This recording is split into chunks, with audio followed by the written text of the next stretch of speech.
Hello everybody, welcome back to HardReset.Info channel. In today's video, I will show you how to fix microphone not working on your OPPO Reno 14.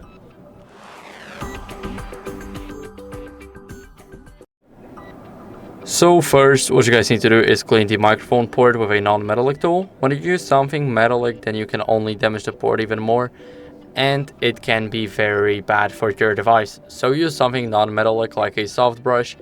And after that, what you guys can do is test the mic in voice recorder or any other app that can access your microphone. So as you guys can see, we can search for apps right here and search for the recorder.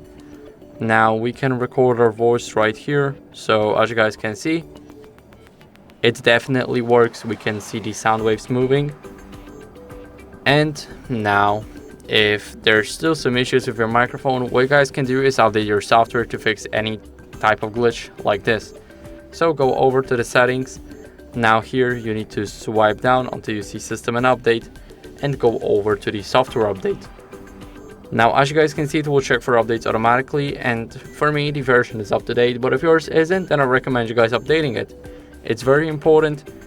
And that's basically it. So I hope this video was helpful. If it was, then leave a like, subscription, and a comment, and I'll see you in the next one.